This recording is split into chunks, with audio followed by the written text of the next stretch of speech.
சட்டமன்ற தொகுதி பொறுப்பாளர் சகாதேவன் இல்ல திருமண விழாவில் பங்கேற்ற புரட்சி பாரதம் கட்சித் தலைவர் ஜெகன்மூர்த்தி தொகுதி பங்கீட்டில் நிலவும் அதிருப்தி குறித்து முக்கிய முடிவு இன்று எடுக்கப்படும் என தெரிவித்தார்.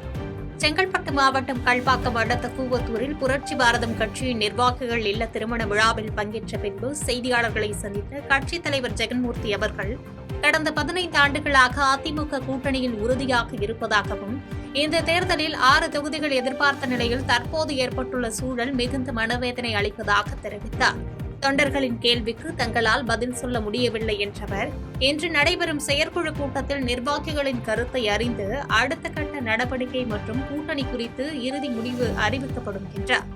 நாங்களும் தேர்தல் பணியில் இறங்கிவிட்டோம்.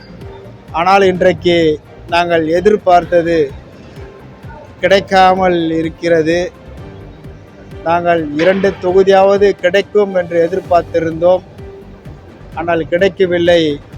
நாங்கள் ஏமாந்தோமா அல்லது ஏமாற்றினார்களா என்று தெரியவில்லை. இருந்தாலும் எங்களுக்கு அதில் மகிழ்ச்சி இல்லை, மனவேதனை இருக்கிறது. எங்களுடைய நிர்வாகிகளுக்கு எங்களால் பதில் சொல்ல முடியவில்லை. தமிழகத்தில் இருக்கின்ற பட்டி தொட்டி எல்லாம் நிர்வாகிகள் தொலைபேசியில் தொடர்பு கொண்டு பேசுகிறார்கள்.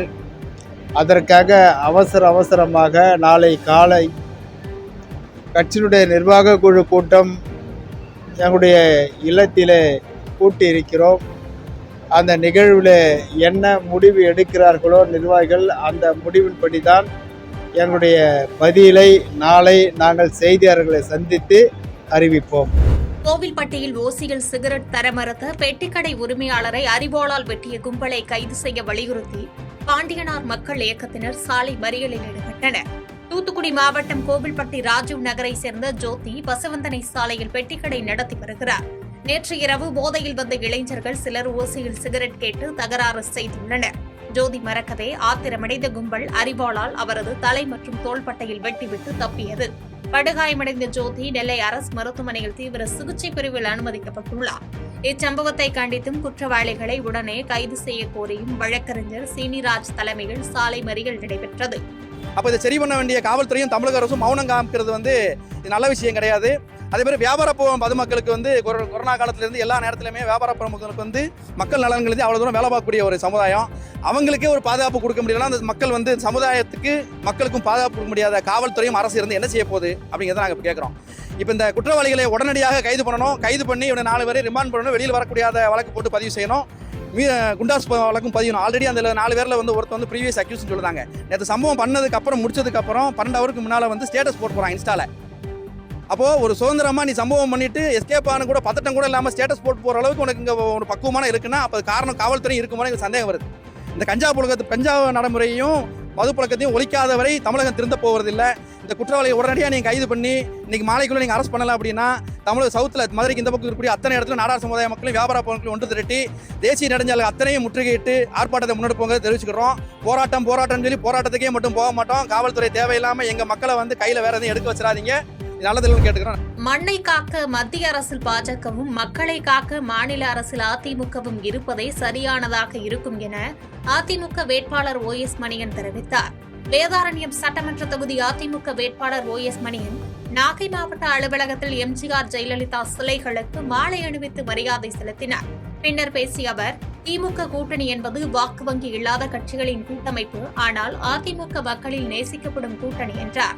வேதாரண்யம் தொகுதியில் முடங்கி கிடக்கும் வேத ஆயத்த ஆடை பூங்கா திட்டம் அதிமுக ஆட்சி அமைந்ததும் செயல்படுத்தப்படும் என்று உறுதியளித்ததோடு இதன் மூலம் 24,000 பெண்களுக்கு வேலைவாய்ப்பு கிடைத்து வேதாரண்யம் மினி திருப்பூராக மாறும் என்றார். சிறுபான்மை மக்களுக்கு பாதுகாப்பாக இருக்கிற கட்சி அனைத்து இந்திய அண்ணா திராவிட முன்னேற்ற கழகம். அது புரட்சி தலைவர் காலம் தொட்டு புரட்சி தலைவர் அம்மா அவர்கள் காலம் தொட்டு எடப்பாடியார் காலம் வரை தொடர்ந்து இதுதான் எங்களுடைய கொள்கையே, அதுதான் என்று நாங்கள் சொன்னோம். அன்றைக்கு சிலர் ஏற்க மறுத்தார்கள், சிலர் ஏற்றுக்கொண்டார்கள், பலவிதமாக இருந்தது. ஆனால் இன்றைக்கு சிஏயினால ஒரே ஒரு நபர் பாதிக்கப்பட்டார். இந்த ஊரில், இந்த தாலுகாவில், இந்த மாவட்டத்தில், இந்த மாநிலத்தில், இந்த நாட்டில் பாதிக்கப்பட்டார் என்று சொன்னால் நானே அரசியல் வாழ்க்கையை விட்டு விலக கூட தயார். முடியுமா? இல்லை, அறவே இல்லை, 100க்கு 100 இல்லை. தவறான செய்தி, ஒரு தவறான இல்லாத பொல்லாத ஒரு நிகழ்வை அவர்கள் பூதாகரமாக்கி களத்திற்கு கொண்டு வந்து மோசமான ஒரு நெருக்கடியை ஏற்படுத்தினார்கள். இதுதான் உண்மை. பொள்ளாச்சி அருகே 8 சவரன் தங்க நகைக்காக 77 வயது தோழியை கொலை செய்த 75 வயது மூதாட்டியை 1 மாத கால விசாரணைக்கு பிறகு போலீசார் கைது செய்தனர். கோவை மாவட்டம் பொள்ளாச்சி அன்பு நகரை சேர்ந்த 77 வயதான விசாலாட்சி கடந்த மாதம் வீட்டில் சடலமாக கண்டெடுக்கப்பட்டார். அவர் அணிந்திருந்த 8 சவரன் நகை மாயமாகி இருந்ததோடு பிரேத பரிசோதனையில் அவர் கொலை செய்யப்பட்டது உறுதியானது. இதைத் தொடர்ந்து போலீசார் 200 சிசிடிவி கேமராக்களை ஆய்வு செய்தும் துப்பு துலங்காத நிலையில் போலீசார் அக்கம் பக்கத்தினரிடம் தீவிர விசாரணை நடத்தினர். இதில் விசாலாட்சியின் 25 ஆண்டுகால தோழியும் முன்னாள் உதவி ஆய்வாளரின் மனைவியுமான 75 வயதான சரோஜா மீது சந்தேகம் எழுந்தது. விசாரணையில் நகைக்காக தனது தோழியையே சரோஜா கொலை செய்தது உறுதி செய்யப்பட்டது. மூதாட்டியை கொலை செய்த சம்பவம் அப்பகுதியில் பெரும் அதிர்ச்சியை ஏற்படுத்தியுள்ள நிலையில் சம்பந்தப்பட்டவரை போலீசார் கைது செய்து தீவிர விசாரணை நடத்தி வருகின்றனர். கல்வி, மருத்துவம் போன்ற அடிப்படை தேவைகளை தனியார் மயமாக்கிவிட்டு இலவசங்களை கொடுத்து திராவிட கட்சிகள் மக்களை ஏமாற்றுவதாக நாம் தமிழர் கட்சி ஒருங்கிணைப்பாளர் சீமான் சாடியுள்ளார். சேலம் மாவட்டம் ஓமலூர் தொகுதி வேட்பாளர் சிவசக்தியை ஆதரித்து சீமான் வாக்கு சேகரித்தார். அப்போது பேசிய அவர், மக்களிடம் வரி வசூலித்து மின் கட்டணத்தை உயர்த்திவிட்டு அதே பணத்தை இலவசமாக கொடுத்து அரசு நாடகமாடுகிறது. அடிப்படை தேவைகளான கல்வி, மருத்துவம், அரசியல் இல்லை என்றால் எதற்கு அரசாங்கம் என கேள்வி எழுப்பியதோடு, தேர்தலுக்காக கோடிக்கணக்கில் செலவு செய்பவர்கள் பின் ஊழல் செய்துதான் அந்த பணத்தை எடுக்கிறார்கள். ஜாதி மதங்களை தாண்டி மொழி உணர்வோடு மக்கள் வாக்களிக்க வேண்டும் என கேட்டுக் கொண்டார். மேலும் மாற்றத்தை விரும்பி தங்களுக்கு ஒருமுறை வாய்ப்பளிக்க வேண்டும் எனவும் வலியுறுத்தினார். செய்திகளை உடனுக்குடன் தெரிந்து கொள்ள கீழ்கண்ட கேபிள் மற்றும் டிடிஎச் நெட்வொர்க்குகளில் எம்நாடு செய்தி தொலைக்காட்சியை காணுங்கள்.